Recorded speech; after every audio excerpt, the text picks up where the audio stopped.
Hello everyone, स्वागत है आप सभी का आपके अपने YouTube channel determination study platform में। अगर आप क्लास 10th के स्टूडेंट हैं और यूपी बोर्ड के एग्जाम की तैयारी कर रहे हैं और आपका 22 फरवरी को एग्जाम है, तो इस वीडियो को देख करके जाइएगा, क्योंकि इस वीडियो में मैं एक वायरल क्वेश्चन पेपर को सॉल्व कराने वाला हूं, जो कि ऑफिशियल वेबसाइट पे ये क्वेश्चन पेपर अपलोड किया गया है। ठीक है, इस क्वेश्चन पेपर का पूरा सॉल्यूशन इस वीडियो में बताने वाला हूँ, तो इस वीडियो को शुरू से लेकर के अंत तक देखिए इस वीडियो। ठीक है, यहाँ पे आप देख सकते हैं कि यहाँ पे समय दिया गया है 3 घंटा 15 मिनट, जैसा कि आपको ये सारी चीजें पता होंगी। ठीक है, और पूर्णांक इसका होगा 70 नंबर। ठीक है, तो 70 नंबर का ये कोई टोटल क्वेश्चन पेपर होगा आपका।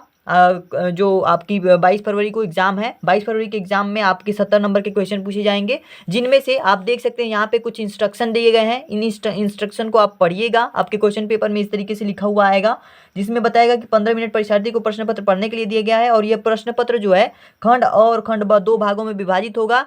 पहले भाग में बहुविकल्पीय प्रश्न पूछे जाएंगे और दूसरे भाग में जो है वर्णनात्मक प्रश्न पूछे जाएंगे, और बहुविकल्पीय प्रश्नों को ओएमआर शीट में फिल करना होगा, भरना होगा। ठीक है, गोला बनाना होगा। ठीक है, अगला हमारे पास इंस्ट्रक्शन है। उसमें क्या करना पड़ेगा आपको, हर एक बहुविकल्प, इसमें इंस्ट्रक्शन में दिया गया है कि हर एक बहुविकल्पीय प्रश्न के लिए आपको 1 नंबर निर्धारित किया जाएगा, 1 नंबर हर एक बहुविकल्पीय प्रश्न के लिए दिया जाएगा। ठीक है, उसके बाद से ये बताया गया है कि हर जो भी क्वेश्चन होगा ना, उसके सामने आपके अंक दिए गए होंगे। देख लीजिए, यहाँ पे खंड अ की बात करते हैं।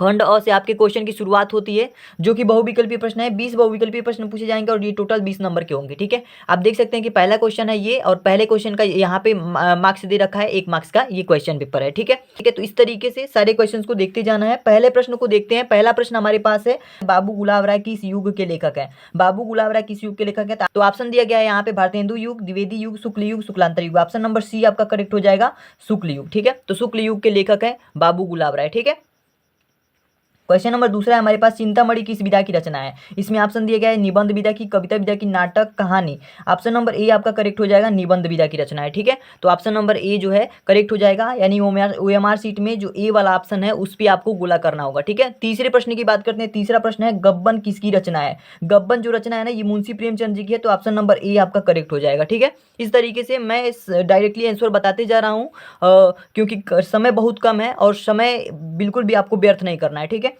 चौथे प्रश्न की बात करते हैं, शुक्ल युग की समयावधि है। शुक्ल युग की समयावधि 1919 से 1938 तक है, तो ऑप्शन नंबर बी आपका करेक्ट हो जाएगा। ठीक है, इसी तरीके से पांचवें प्रश्न की बात करते हैं। 5 नंबर प्रश्न हमारे पास है, नीड़ का निर्माण फिर किस विधा की रचना है? नीड़ का निर्माण फिर किस विधा की रचना है? ये जो रचना है ना, ये आत्मकथा विधा की रचना है। ठीक है, आत्मकथा विधा की रचना है। छठा प्रश्न हमारे पास है, प्रिय प्रवास किस युग की रचना है? प्रिय प्रवास किस युग की रचना है? क्वेश्चन पढ़ लीजिए, प्रिय प्रवास किस युग की रचना है, ये पूछ रहा है। ठीक है, ऑप्शन इसका अगले पेज में दिया गया है।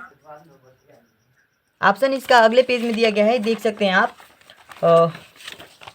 तो यहाँ पे ऑप्शन दिया गया है छठे नंबर क्वेश्चन का, यहाँ पे ऑप्शन दिया गया है ए वाला में है द्विवेदी युग, भारतेंदु युग, प्रगतिवादी युग और छायावादी युग। ऑप्शन नंबर ए आपका बिल्कुल करेक्ट हो जाएगा। जो प्रिय प्रवास रचना है ना, ये द्विवेदी युग की रचना है। ठीक है, 7 नंबर क्वेश्चन हमारे पास है, मधुशाला किसकी रचना है? मधुशाला जो है हरिवंश राय बच्चन जी की रचना है। ऑप्शन नंबर सी इसमें करेक्ट हो जाएगा। ठीक है, 8वें प्रश्न की बात करते हैं, भारत भारती किसकी रचना है? भारत भारती जो रचना है ना, ये रचना मैथिली शरण गुप्त जी की है। ऑप्शन नंबर बी आपका करेक्ट हो जाएगा। आगे देखते हैं, 9 नंबर क्वेश्चन है, आधुनिक काल कब से कब तक है? आधुनिक काल जो है ना, आधुनिक काल जिसे अंग्रेजी में हम मॉडर्न पीरियड कहते हैं, देख सकते हैं यहाँ पे ऑप्शन नंबर ए आपका करेक्ट हो जाएगा। सन 1843 ईस्वी से अब तक का समय जो है ये आधुनिक काल में आता है। ठीक है, तो आधुनिक काल में कौन है? 1843 ईस्वी से आधुनिक काल शुरू हुआ था, अब तक का जो समय है ये आधुनिक काल में आता है। क्वेश्चन नंबर 10 की बात करते हैं। 10 नंबर क्वेश्चन हमारे पास है, मतीराम किस युग के लेखक है? किस युग के कवि या लेखक है, मतलब कह सकते हैं मतीराम किस युग के कवि हैं? तो ये ऑप्शन आपका, ऑप्शन नंबर इसमें डी सही हो जाएगा, रीतिकाल के।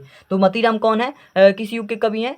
रीतिकाल के कवि हैं। ठीक है, 11 नंबर प्रश्न की बात करते हैं, हास्य रस का स्थायी भाव है। हास्य रस का स्थायी भाव हास्य रस का स्थायी भाव होता है हास, तो ऑप्शन नंबर सी इसमें करेक्ट हो जाएगा। 12 नंबर क्वेश्चन हमारे पास है, सोहत ओढ़े पीठ पतु श्याम सलोने गात, मनो नीलमणि शैल पर आपत परियो प्रकाश। ठीक है, 12 नंबर क्वेश्चन है, सुहत ओढ़े पीठ पतु श्याम सलोने गात, मनो नीलमणि शैल पर आपत परियो प्रकाश।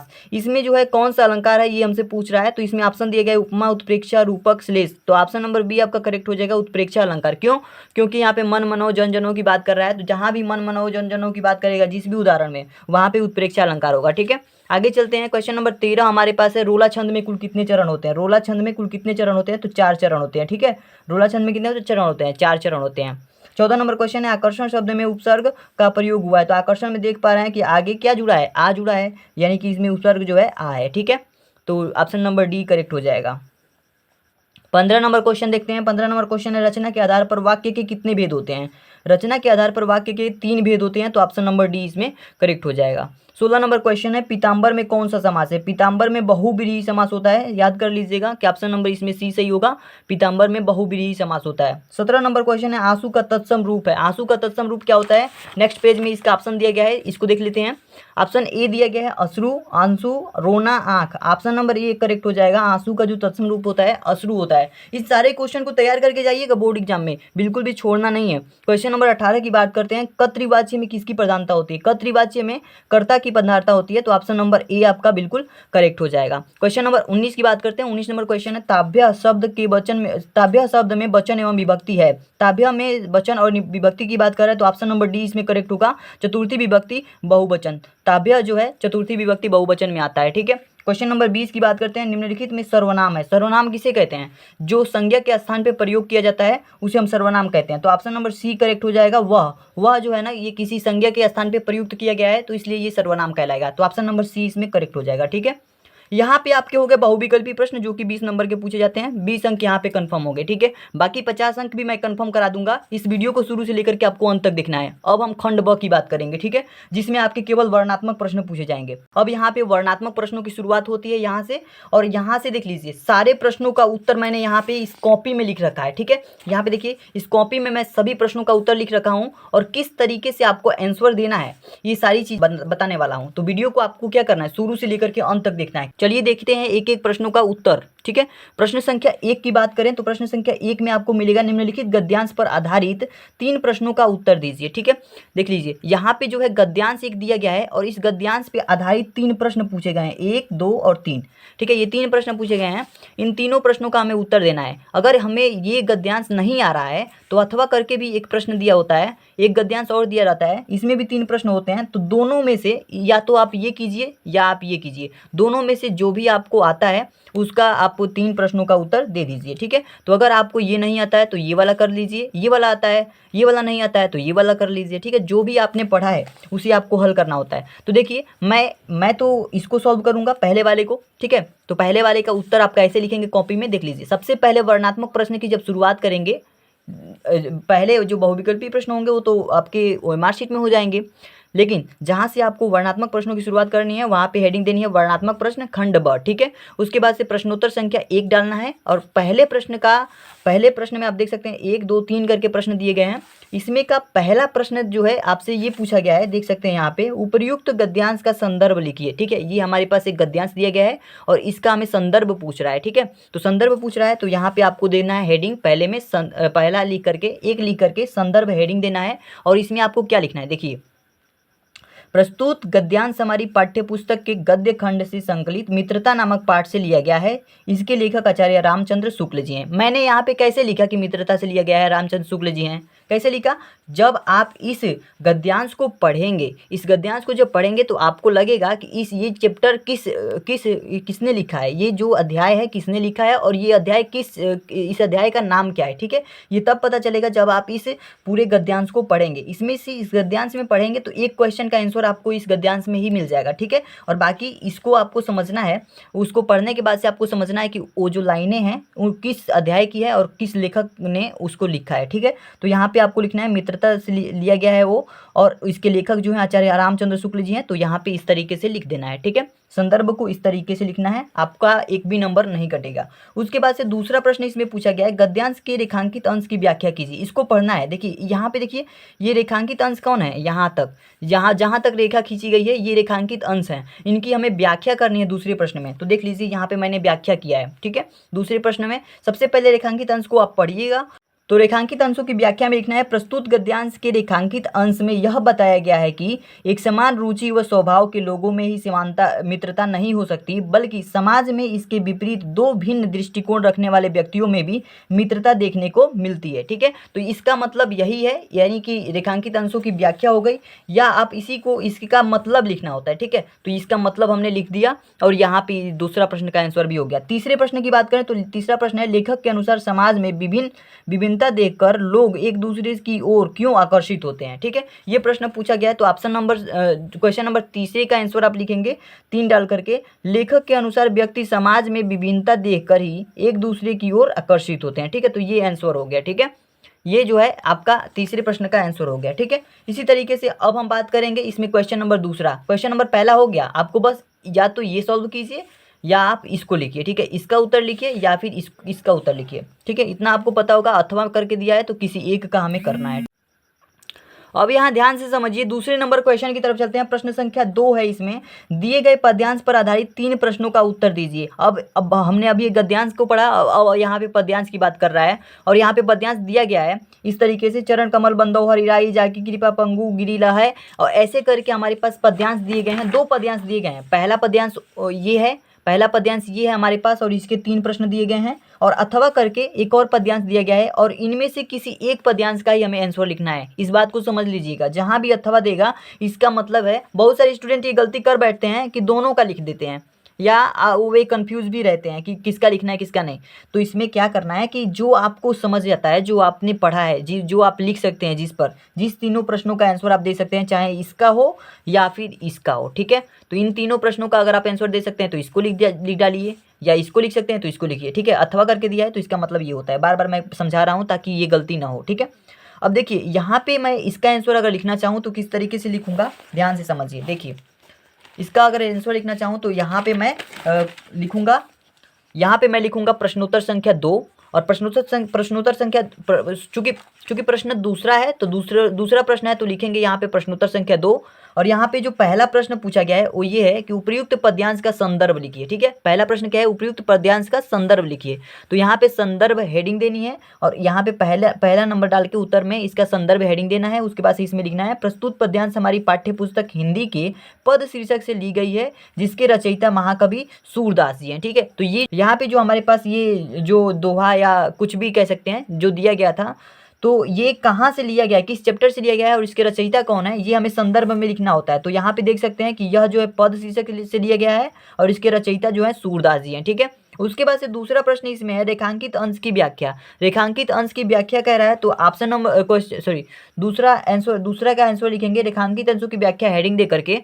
सूरदास जी कहते हैं कि हे कृपालु, देखिए रेखांकित अंशों की व्याख्या कर रहा है, तो रेखांकित अंश इसमें कहाँ से है, यहाँ से लेकर के यहाँ तक का रेखांकित अंश है। बस इसका हमें क्या करना है, व्याख्या करना है। तो लिखेंगे यहाँ पे कि सूरदास जी कहते हैं कि हे कृपालु और दयालु प्रभु, मैं आपके चरणों की बार बार वंदना करता हूँ। आपकी कृपा से असंभव से असंभव कार्य भी संभव हो जाते हैं, अतः ऐसे दयालु श्री कृष्ण के चरणों में मैं बार बार वंदना करता हूँ। बस इतनी सी चीज लिखनी है, रेखांकित अंशों की व्याख्या हो गई। ठीक है, इसमें देख लेते हैं तीसरा प्रश्न भी पूछा गया है। क्या पूछा गया है, उपयुक्त पंक्तियों में कौन सा अलंकार है, ये का तो तीसरे का अलंकार हो जाएगा। हम क्या लिखेंगे, उपयुक्त पद्यांश में पुनरुक्ति प्रकाश अलंकार, अनुप्रास अलंकार और रूपक अलंकार, इन तीनों अलंकारों का प्रयोग हुआ है। ठीक है, तो ऊपर का जो पद्यांश दिया गया था उसमें जो है ये तीनों अलंकार प्रयोग किए गए हैं। ठीक है, तो यहाँ पे इसका आंसर हो गया, प्रश्नोत्तर संख्या 2 यहाँ पे कंप्लीट हो गया। ठीक है, अब देखते हैं प्रश्नोत्तर संख्या 3 क्या है हमारे पास। तो यहाँ पे देखिए, अगर हम प्रश्नोत्तर संख्या 3 की तरफ चले तो यहाँ पे आप देख सकते हैं प्रश्नोत्तर संख्या 3 है हमारे पास, दिए गए संस्कृत गद्यांश में से किसी एक का संदर्भ सहित हिंदी में अनुवाद कीजिए। आपके क्वेश्चन पेपर में बिल्कुल यही क्वेश्चन पेपर सेम ऐसा ही क्वेश्चन पूछा जाएगा। ठीक है, तीसरा क्वेश्चन जो होगा ना संस्कृत गद्यांश से होगा, और इसमें जो है आपको संदर्भ सहित हिंदी में अनुवाद करना होगा। ठीक है, 100% क्लियर कर लीजिए, तीसरा प्रश्न यही होगा। ठीक है, और इसमें जो है 2 यहाँ पे आपके पास गद्यांश, संस्कृत के गद्यांश दिए रहेंगे, 2 दिए रहेंगे अथवा करके, किसी एक का में क्या करना है, उसका संदर्भ सहित व्याख्या करने, संदर्भ लिखना है और उसका हिंदी में अनुवाद करना है। ठीक है, तो यहाँ पे आप अगर हम पहले का लिखना चाहें तो पहले का अगर मैं उत्तर लिखता हूँ तो इस तरीके से लिखूंगा कि प्रश्नोत्तर संख्या 3 मैं सबसे पहले हेडिंग दूंगा, उसके बाद से इसमें संदर्भ की बात किया है। ठीक है, क्वेश्चन में देखिए, क्वेश्चन पढ़ेंगे तो आपको दिखाई देगा संदर्भ सहित हिंदी में अनुवाद कीजिए। ठीक है, तो इसमें सबसे पहले हम संदर्भ लिखेंगे, उसके बाद से अनुवाद लिखेंगे। अनुवाद कैसे लिखेंगे, हम इसको पढ़े रहेंगे, याद किए रहेंगे, तैयार किए रहेंगे, तो इसको हम पढ़ करके एक एक का सबका हम अनुवाद करेंगे। ठीक है, तो यहाँ पे देखिए सबसे पहले तो संदर्भ लिखेंगे। संदर्भ में क्या लिखना है, प्रस्तुत गद्यांश हमारी पाठ्य पुस्तक के संस्कृत खंड से वाराणसी नामक पाठ से लिया गया है। ठीक है, किस पाठ से ये लिया गया है, वाराणसी नामक, आपको पढ़ना है ये गद्यांश, और ये गद्यांश किस पाठ से है, वाराणसी नामक पाठ से है। तो यहाँ पे ये चीज़ें लिखनी होंगी। ठीक है, इसके अनुवाद की बात करें तो अनुवाद में आप लिखेंगे वाराणसी बहुत पुरानी प्रसिद्ध नगरी है। यह स्वच्छ व पावन जल के लहरों वाली गंगा के किनारे पर स्थित है। इसकी घाटों की घुमावदार कतार वाली उज्जवल चंद्रमा की सफ़ेद चादरी में बहुत सुंदर लगती है। यहाँ प्रतिदिन दूर दूर से अनेक पर्यटक आते हैं। इसके घाटों का सौंदर्य देखकर इसकी अत्यधिक प्रशंसा भी करते हैं। ठीक है, तो यहाँ पे ये हो गया हमारे पास हिंदी में अनुवाद। ठीक है, तो यहाँ पे आप देख सकते हैं कि यहाँ पे ये प्रश्न पूछा गया था कि ये यहाँ पे इस प्रश्न में ये कहा गया था कि संस्कृत गद्यांश का संदर्भ सहित हिंदी में अनुवाद कीजिए। ये गद्यांश पढ़िएगा बार बार, और इसका मैंने अनुवाद यहाँ पे अभी पढ़ करके हमने सुनाया है। ठीक है, एक एक चीज़ को मैं पढ़ नहीं सकता हूँ, एक एक चीज़ को बता नहीं सकता हूँ, क्योंकि समय बहुत कम है। ठीक है, एक दिन में आपको तैयारी करनी है, बिल्कुल यही चीज़ याद कर लीजिए, सटीक जो भी मैं बता रहा हूँ उन सबको तैयार कर लीजिए, ये आप बोर्ड एग्जामिनेशन में लिख करके आइएगा। ठीक है, अब हम क्वेश्चन नंबर 4 की तरफ चलते हैं। क्वेश्चन नंबर 4 हमारे पास है, दिए गए संस्कृत पद्यांश में से किसी एक का संदर्भ सहित हिंदी में अनुवाद कीजिए। ठीक है, तो संदर्भ सहित हमें हिंदी में अनुवाद करना है किसी एक का। देख सकते हैं, अब अभी हमने गद्यांश पढ़ा, अभी इसमें पद्यांश। संस्कृत में पद्यांश में आपको क्या करना है, किसी एक पर क्या करना है, संदर्भ सहित हिंदी में अनुवाद करना है। तो अगर मैं इसका आंसर लिखना चाहूँ तो सबसे पहले देखूंगा, यहाँ पे आप देख सकते हैं कि 2 यहाँ पे श्लोक दिए गए हैं, दोनों श्लोकों में से किसी एक का हमें संदर्भ सहित हिंदी में अनुवाद करना है। ठीक है, तो किसी एक का करना है, तो प्रश्नोत्तर संख्या 4 सबसे पहले हेडिंग देंगे हम, उसके बाद से इसमें पहले वाले की बात करते हैं। ठीक है, मानम हित्वा प्रियो भवती क्रोधम हित्वा न सोचती, यही जो हमारे पास है इसका हम आंसर लिखने जा रहे हैं। तो इसमें संदर्भ सबसे पहले लिखना है।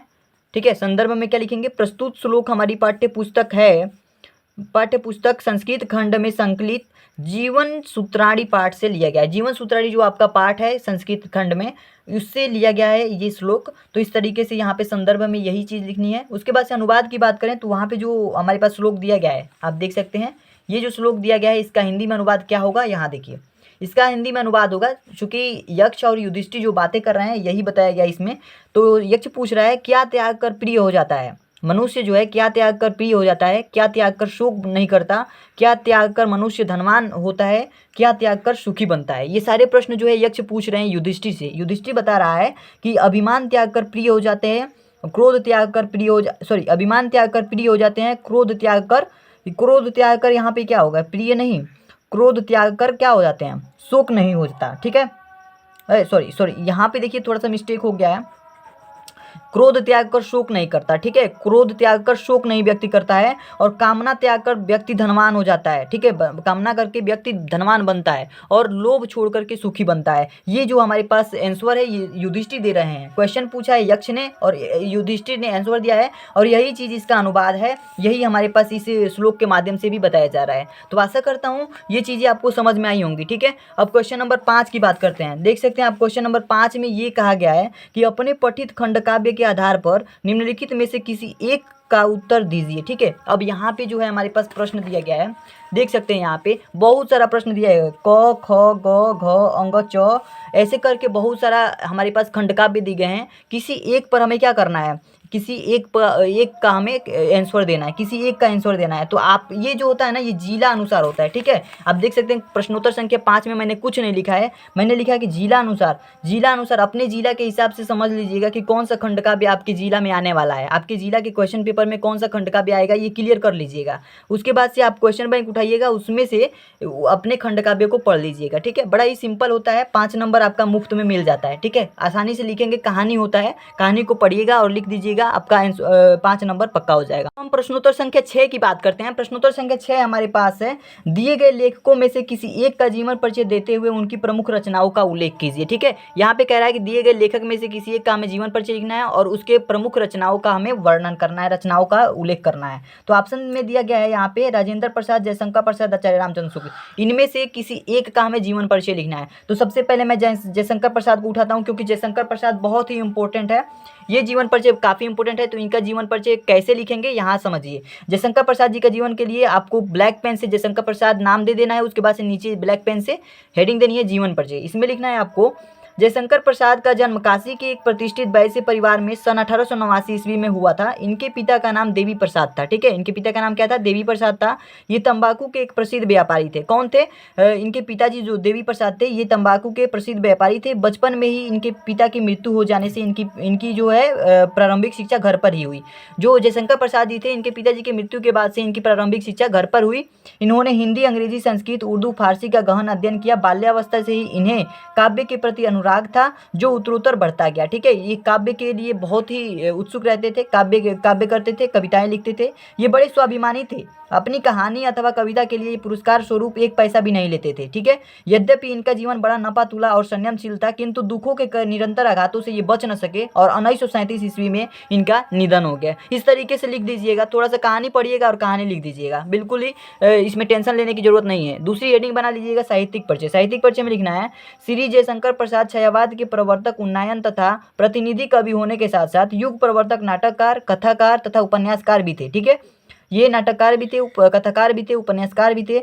विशुद्ध मानवतावादी दृष्टिकोण वाले जयशंकर प्रसाद जी ने अपने काव्य में आध्यात्मिक आनंदवाद का प्रतिष्ठा की है। ठीक है, प्रेम और सौंदर्य इनके काव्य का प्रमुख विषय रहा। प्रेम और सौंदर्य जो है इनके काव्य का प्रमुख विषय रहा है, किंतु मानवीय संवेदना इनकी कविता का प्राण है, और मानवीय संवेदना जो है जयशंकर प्रसाद जी की कविताओं का प्राण है। ठीक है, अगली हेडिंग देनी है, अंतिम हेडिंग देनी है कृतियाँ यानी रचनाएं जिसे कहते हैं। रचनाओं में आपको क्या लिखना है, इनके प्रमुख काव्य ग्रंथों का विवरण निम्नवत है। इनके काव्य ग्रंथ जितना भी है वो निम्नवत है। किस तरीके से, कामायनी, आंसू, लहर, झरना, चित्रधार, प्रेम पथिक, ये सभी क्या है, इनके काव्य ग्रंथ है। कहानी की बात करें तो कहानी में इन्होंने आकाशदीप, इंद्रजाल, प्रतिध्वनि, आदि ये सभी चीज़ें लिखी। और उपन्यास में कंकाल, तितली, इरावती जो है अपूर्ण है। ठीक है, तो ये इन्होंने ये रचनाएं की और इनका जीवन परिचय इस प्रकार से हो गया। ठीक है, आशा करता हूँ जयशंकर प्रसाद जी का जीवन परिचय आपको समझ में आ गया होगा। तो प्रश्न संख्या 5 में आपको इनका जीवन परिचय लिखना है। ठीक है, तो प्रश्न संख्या 6 में ये जीवन परिचय आता है लेखक का। प्रश्न संख्या 6 के ख, चूंकि मैंने क की बात किया था अभी, ख में भी आपको जीवन परिचय लिखने को आता है, कवि का जीवन परिचय लिखने को आता है। तो अगर मैं बात करूं कवि के जीवन परिचय की, तो देखिए यहाँ पे आपको हेडिंग देना है सबसे पहले प्रश्नोत्तर संख्या 6 का ख। ठीक है, इसमें जो है आपको देख सकते हैं यहाँ पे ऑप्शन दिया गया गोस्वामी तुलसीदास, सुमित्रा नंदन पंत, महाकवि सूरदास। ठीक है, इनमें से इनके ऊपर अगर मैं जीवन परिचय लिखना चाहूँ तुलसीदास के ऊपर तो कैसे लिखूंगा, देख। तो प्रश्नोत्तर संख्या 6 का ख आपको हेडिंग देना है, उसके बाद से लिखना है गोस्वामी तुलसीदास का जीवन परिचय। कैसे लिखेंगे, लोकनायक गोस्वामी तुलसीदास भारत के ही नहीं संपूर्ण मानवता तथा संसार के कवि हैं। इनके जन्म से संबंधित प्रमाणिक सामग्री अभी तक प्राप्त नहीं हो सकी। इनके जन्म से प्रमाणिक कोई भी सामग्री अभी तक उपस्थित नहीं है, इसलिए हम इनका जो है जन्मदिन जो है हम केवल मान सकते हैं, हम क्लियर हमें पता नहीं है। इनके जन्म के संबंध में कहा जाता है 1554 विषय कलिंदी की तीर, श्रावण शुक्ला सप्तमी, तुलसी धरियो शरीर। ठीक है, तो ये कहा जाता है, ये अगर दोहा लिख देते हैं तो एग्जामिनर थोड़ा सा अट्रैक्ट होगा, जानेगा कि ये कुछ लड़का पढ़ा है। ठीक है, आगे हेडिंग देनी है साहित्यिक परिचय। साहित्यिक परिचय में इनका क्या है, मानव जीवन के सभी उच्च आदर्शों का समावेश करके इन्होंने श्री राम की मर्यादा को पुरुषोत्तम बना दिया। किन्होंने, तुलसीदास जी ने श्री राम की मर्यादा को क्या किया, पुरुषोत्तम बना दिया। इन्होंने रामचरितमानस में श्री राम के चरित्र का विस्तार पूर्वक वर्णन किया है। रामचरितमानस जो इनकी रचना है तुलसीदास की, उसमें जो है इन्होंने राम जी के चरित्र का विस्तार पूर्वक वर्णन किया है। इनकी कृतियों की बात करें तो इनकी कृतियां निम्नलिखित है, इस तरीके से लिखना है। उसके बाद से आप कृतियां लाइन बाई लाइन लिख दीजिएगा। रामलला नाछू, पार्वती मंगल, गीतावली, विनय पत्रिका, दोहावली, कवितावली, रामचरितमानस। ठीक है, तो यहाँ पे ये 7 हो गए कृतियां इनकी, और आशा करता हूँ ये आपको समझ में आ गया होगा। ठीक है, अब नेक्स्ट क्वेश्चन की तरफ चलते हैं। प्रश्न संख्या 7 को देख लेते हैं। प्रश्न संख्या 7 हमारे पास है, अपनी पाठ्य पुस्तक से कंठस्थ कोई एक श्लोक लिखिए इस प्रश्न पत्र में जो न आया हो। ठीक है, जो इस प्रश्न पत्र में न आया हो वैसा हमें एक श्लोक लिखना है। तो क्वेश्चन नंबर 7 का आंसर हम कैसे लिखेंगे, अगर मैं लिखना चाहूँ तो प्रश्नोत्तर संख्या 7 हेडिंग देना है, और हेडिंग देने के बाद से एक ऐसा श्लोक लिखना है जो इस क्वेश्चन पेपर में उसका जिक्र न ही हुआ हो। ठीक है, नीर क्षीर विवेके हंसालस्यम त्वमेव तनुषे चेत विश्व इस्मिन् धुनानन्य कुलव्रतम पालयिष्यन्ति कह। ठीक है, तो ये हमारे पास एक श्लोक है, इसको याद कर लीजिएगा। याद नहीं करेंगे, बार बार लिख करके प्रैक्टिस करेंगे, हो जाएगा। ठीक है, प्रश्नोत्तर संख्या 8 की बात करते हैं। प्रश्नोत्तर संख्या देखिए, तो ये हो गया हमारे पास, ये श्लोक भी हो गया। प्रश्न 8 की बात करें तो प्रश्न 8 में हमारे पास है, निम्नलिखित में से किन्हीं 2 प्रश्नों का उत्तर दीजिए संस्कृत में हमें 2 प्रश्नों का उत्तर देना है। पहला प्रश्न हमारे पास दिया गया है, भारतीय संस्कृति मूलम की मस्ती, और यहाँ पे जो है बाकी और भी 3 प्रश्न दिए गए हैं। ठीक है, यहाँ पे 3 प्रश्न और दिए गए हैं संस्कृत में, इनका उत्तर लिखना है। इनमें से किसी 2 प्रश्न का, चाहे आप इस 2 का लिखिए चाहे इस 2 का लिखिए, किसी भी 2 प्रश्न का उत्तर आपको लिखना है। प्रश्न दिया गया है, पूर्व राजा का आसित, चंद्रशेखर का आसित, वीर केन पूजेत। ठीक है, तो इनका अगर आंसर मैं लिखना चाहूँ तो हम आंसर लिखेंगे। देखिए, प्रश्नोत्तर संख्या 8 है ना, प्रश्नोत्तर संख्या 8 के दूसरा का आंसर लिखना चाहूँ, दूसरा प्रश्न पुराजा क आसीत है, तो इसका आंसर लिखेंगे पुराजा भारतस्य एकः वीरः नृपः आसीत्। ठीक है, तो ये लिखना है पुराजा भारतस्य एकः वीरः नृपः आसीत्। तीसरा हमारे पास प्रश्न क्या है, चंद्रशेखर क आसीत्, तो इसमें लिखना है चंद्रशेखर एकः प्रसिद्ध क्रांतिकारी देशभक्त आसीत्। ठीक है, तो चंद्रशेखर एकः प्रसिद्ध क्रांतिकारी देशभक्त आसीत् लिखना है। चौथा प्रश्न हमारे पास है वीरः केन पूजेत, तो इसमें आंसर लिखना है वीरः वीरेण पूजेत। तो बस इतना ऐसा करना है और छोटा छोटा आंसर होता है इसका। तो संस्कृत में 2 प्रश्न जो है आपके पूछ लिए जाएंगे, जो भी इंपॉर्टेंट क्वेश्चन हैं उनको तैयार कर लीजिएगा। इसमें जो भी हैं उनको तैयार करिएगा ही करिएगा। ठीक है, जो भी मैं क्वेश्चन पेपर बता रहा हूँ ये पूरा जो है आपको मैं किसी न किसी रिसर्च से ही बता रहा हूँ। सारा क्वेश्चन पेपर आप जरूर तैयार कर लीजिएगा जो भी मैंने इस वीडियो में बताया है। अब हम बात करेंगे निबंध के बारे में, जो कि मैं नहीं बता पाऊंगा। ठीक है, क्योंकि समय बहुत ज़्यादा लग जाएगा और आपको जल्दी जल्दी सारी चीज़ों पे कवर करना है। आप अपना क्वेश्चन बैंक उठाइएगा और उसमें से निबंध पढ़ लीजिएगा। इन चारों टॉपिक पर निबंध पढ़ लीजिएगा, क्योंकि आपके बोर्ड एग्जामिनेशन में इन्हीं चारों में से कोई ना कोई एक निबंध आएगा। पर्यावरण संरक्षण का उपाय, आतंकवाद, जनसंख्या, नारी सशक्तिकरण। ठीक है, तो ये निबंध जो है 7 नंबर का पूछा जाएगा। ये काफ़ी इंपॉर्टेंट निबंध है। ये 4 निबंध जरूर तैयार कर लीजिएगा, 100% इन्हीं में से आपका निबंध आएगा। ठीक है, तो ये निबंध जरूर तैयार कर लीजिएगा। प्रश्न संख्या 10 की बात करें तो इसमें आएगा आपको पत्र। तो पत्र कैसे लिखना है, अपनी विशेष रुचियों का उल्लेख करते हुए अपने मित्र को पत्र लिखिए। ये आ सकता है, नहीं तो ये आ सकता है। उत्तर मध्य रेलवे के एक शिकायती पत्र लिखिए जिसमें टिकट निरीक्षक द्वारा किए गए अभद्र व्यवहार का उल्लेख हो। ठीक है, तो ये आ सकता है या फिर ये आ सकता है, दोनों में से किसी एक पर आपको पत्र लिखना होगा। तो इसे जरूर तैयार कर लीजिएगा, इन दोनों पत्रों को जरूर तैयार कर लीजिएगा, किसी एक पर आपको लिखना ही पड़ेगा। ठीक है, तो आशा करता हूं दोस्तों ये क्वेश्चन पेपर आपको बेहद पसंद आया होगा। ये इस क्वेश्चन पेपर को जरूर तैयार कर लीजिएगा। आज के लिए इतना ही रखता हूं। कल आप बोर्ड एग्जाम देने जाइएगा, आराम से जाइएगा, अच्छे से जाइएगा। अगर किसी भी तरीके की कोई भी प्रॉब्लम हो कमेंट करके जरूर बताइएगा। और एक बात और, अगर आपका एग्ज़ाम अच्छा जाए तो हमें कमेंट बॉक्स में ज़रूर बताइएगा आकर के कि हमारा एग्ज़ाम अच्छा गया है। तो इस क्वेश्चन पेपर को जरूर तैयार करके जाइएगा, बहुत हेल्प होगी आपकी। ठीक है, आज के लिए इतना ही रखते हैं दोस्तों, मिलते हैं नेक्स्ट वीडियो में, तब तक के लिए धन्यवाद।